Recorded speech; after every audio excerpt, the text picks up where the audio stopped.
the officers in gunfire, striking one of our officers. And our officers also struck the suspect, who is now deceased at the scene. Our officer has, at last check at the hospital, was in surgery in unknown condition, and we're waiting to notify his family. Chief, you mentioned that the train station situation. Do we know anything about what may have prompted that, if these two people knew each other? We don't. We don't have any information. The preliminary information we have is that a call came out to us of a man shot in the shoulder. When our officers responded, they found him indeed with a shoulder wound, and they began to deal with first aid and call out paramedics. And at the same time, other additional officers that were responding to the scene then engaged what ultimately turned out to be the suspect, and a gunfight ensued. An officer was hit, and the suspect was killed.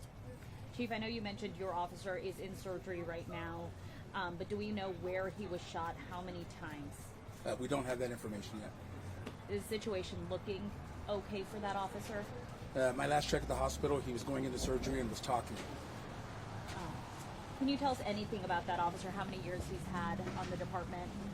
We haven't notified the family yet, so what I'm going to do is hold on to that information. There'll be a more significant briefing later this evening. We're just covering the preliminary information for now. On a night like tonight, your officer injured, although he's speaking. What emotionally does that do to you as a chief? Well, I think it's more important what it does to the folks that are out here and their brother that's on their team. Whenever a call goes out, shots fired, something like that over the radio, it is as bone-chilling as you can imagine.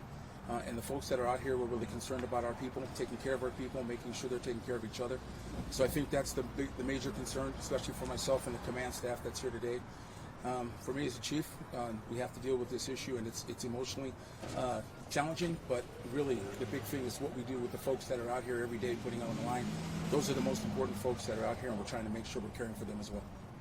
You're talking about a foot pursuit and then a firefight. Do we know how long this gun battle went on for? I don't have any of that information yet. Any idea how many officers were involved in this in total? I don't know how many officers were involved. I think there were 2 officers involved in the foot pursuit, but I don't know how many were involved in the shooting. Do we know anything about the suspect? No, we don't have any information other than the preliminary that they're working on in the field as we speak. As for the area that's closed down right now, will probably be shut down for quite some time. But it's going to be shut down for quite some time. The area of Sierra Madre Villa and the intersection with Electric. And that is where the foot pursuit essentially ended? That's what I'm being told, yes. Okay.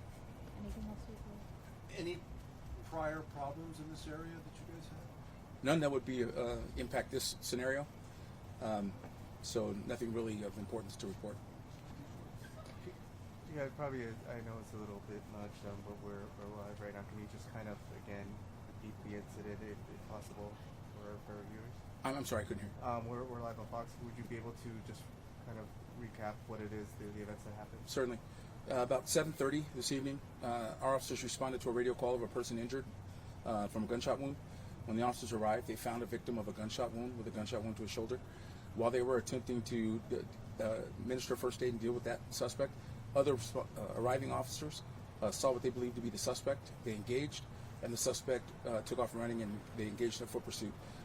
During that foot pursuit, there was shots fired from the suspect and returned shots fired by the officers, and the suspect was down at the scene and has been determined to be deceased, and the officer was struck and is now at the local hospital.